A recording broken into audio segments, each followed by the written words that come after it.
Hello students, नमस्ते।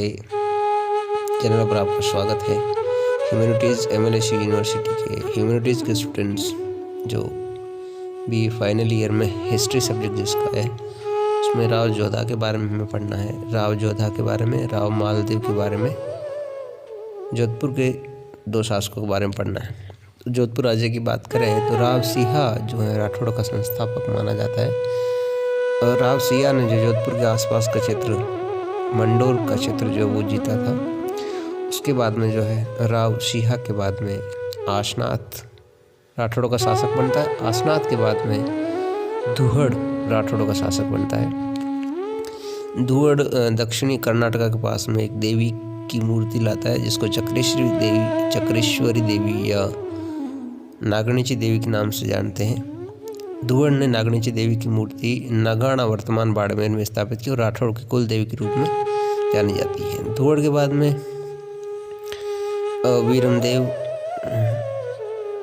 शासक बनता है और वीरमदेव के बाद में प्रतापी शासक जोधपुर राज्य का कहा जाए तो रावचुंडा बनता है। और रावचुंडा जो है जोधपुर राज्य का प्रतापी शासक या प्रथम प्रतापी शासक माना जाता है। जब वीरमदेव की मृत्यु होती है तो रावचुंडा बहुत छोटी उम्र में होता है और उसकी माता जो है उसको कलाऊ के आलाचारण की संरक्षक में जो वो गुप्त रूप से उसको शिक्षा दीक्षा जो वो दिलाती है। उसके बाद में रावचुंडा को चाचा मल्लीनाथ के पास भेज दिया जाता है और उसके बाद में मल्लीनाथ जो उसको सालोड़ी गांव की जागीर देता है और इंदिरा परियार के सहयोग से मांडू के सूबेदार से मंडोर दुर्ग छीन लेता है और मंडोर को जो है अपनी राजधानी बनाता है और राठौड़ की सर्वप्रथम राजधानी जो है वो मंडोर बनती है। उसके बाद नागौर का डीडवाना नाडोल आदि क्षेत्र तक अपने साम्राज्य का विस्तार करता है।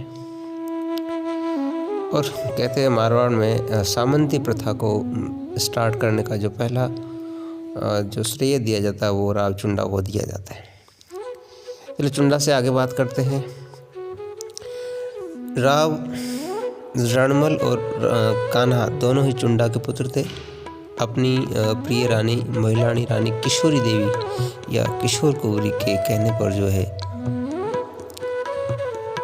रणमल बड़ा पुत्र होते हुए भी शासक नहीं बनता और कान्हा को जो अपना उत्तराधिकारी बना देते हैं। तो रावचुंडा जो है कान्हा को अपना उत्तराधिकारी बनाता है और राव रणमल जो है वहाँ से नाराज होकर के मेवाड़ दरबार में आ जाता है। और मेवाड़ में जो है इसकी कहानी ये है कि वो हंसाबाई का विवाह जो है राणा लाखा लक्ष्य सिंह से करवाता है और उससे उत्पन्न राणा मोकल को जो शासक बनाता है।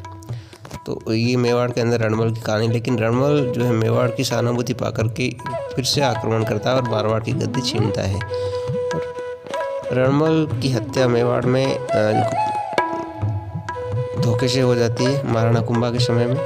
और राव जोधा जो है रणमल के पुत्र जो है वो मेवाड़ से भागकर जो सीधे मारवाड़ आते हैं और मारवाड़ में फिर चिड़िया टुक की पहाड़ी पर जोधपुर का मेहरानगढ़ का दुर्ग बनाते हैं और जोधपुर राज्य की स्थापना करते हैं 1459 ईस्वी में। तो चलते हैं अपन राव जोधा की ओर।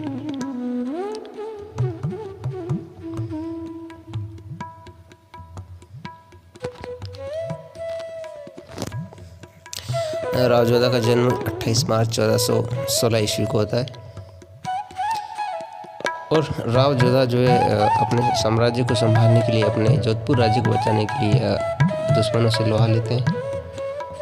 उनके पिता का नाम रणमल था और जोधा शासक बनने से पूर्व अपने पिता राव रणमल के साथ मेवाड़ रियासत में रहते थे। परंतु मेवाड़ में जो है राणा की हत्या हो जाती है, रणमल की धोखे से हत्या हो जाती है और जोधा जो है भागकर जो वो मारवाड़ आ जाता है। सर्वप्रथम बीकानेर की खौनी गांव में राव जोधा आते हैं और अपनी शक्ति और सेना को संगठित करते हैं, राज्य का विस्तार करते हैं। और दूसरी तरफ मेवाड़ में जो है हंसाबाई के द्वारा महाराणा की नज़र में जो मारवाड़ के प्रति सोच थी उसमें कुछ परिवर्तन लाने की जो सफलता मिलती है और शुभ अवसर होते हैं। उसके बाद राव जोधा जो अपनी सेना को संगठित करके मंडोर पर आक्रमण कर देते हैं। महाराणा कुमार ने मंडोर पर अधिकार करने के बाद में हंसाबाई के द्वारा मेवाड़ और महाराणा की संधि कराई जाती है। महाराणा कुंभा और महाराणा कुंभा के मेवाड़ के शासन के समय राव जोधा के बीच में आवल और बावल की संधि की गई थी। उसमें मेवाड़ और मारवाड़ की सीमाओं का निर्धारण किया गया था। आवल आंवले के पेड़ और बावल झाड़ी बबूल की को कहा गया है कि बबूल की झाड़ी जहाँ तक है वहाँ मारवाड़ की सीमा, और फिर आंवले की झाड़ी से लेकर के मेवाड़ की सीमा जो प्रारंभ होती है। तो ये आवल और बावल की संधि कहलाती 1453 में हुई थी हंसाबाई के मध्य में। उसके बाद महाराणा जो कुंभलगढ़ दुर्ग का निर्माण करा था 1448 में, और गोडवाड़ क्षेत्र यानी मारवाड़ का जो क्षेत्र है उस पर नज़र रखने के लिए कि सीमाओं पर नज़र रखने के लिए जो कुंभलगढ़ दुर्ग का निर्माण महाराणा कुंभा करवाते हैं।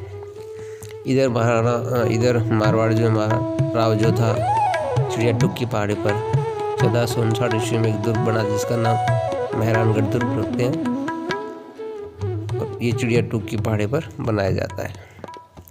राव जोधा ने अपने भाई कांधर सिंह की हत्या का बदला लेने के लिए वर्तमान हिसार हरियाणा की तरफ सेना लेकर रवाना हुई। जब दिल्ली के शासक बहलोल लोधी के सेनापति सारंग खान ने छल कपट द्वारा कांधर सिंह जो कि राव जोधा का भाई था उसकी हत्या कर दी थी, उसका बदला लेने के लिए जोधा जो हरियाणा हिसार की तरफ जो है अपना अभियान करता है।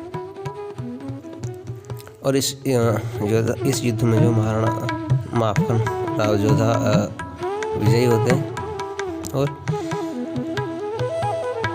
सारंग खान को इस युद्ध में मार भगाते हैं और अपने भाई कांधर सिंह की हत्या का बदला लेते हैं। इसके बाद में राव जोधा वापस अपनी रियासत की तरफ बढ़ते हैं तो अपने पुत्र बीका से एक वचन मांगते हैं कि इस वचन में वे कहते हैं कि बीका कभी भी आप अपने भाइयों के साथ युद्ध नहीं करेंगे। यानी बीका से वचन किया था कि राव बीका जो अपने भाइयों से जो किसी भी प्रकार का कोई युद्ध नहीं करेंगे, तो कभी भी आप जोधपुर पर अधिकार करने का नहीं सोचेंगे। अपने पिता के इस वचन को बीका निभाते हैं और जोधपुर रियासत से अपने साथियों के निकाल कर पश्चिम की तरफ कूच करते हैं और वहाँ पर अपने नाम से एक शहर की स्थापना करते हैं जिस वर्तमान में बीकानेर कहा जाता है। उसके बाद में 1490 ईस्वी में जो महाराणा राव जोधा की जो मृत्यु हो जाती है।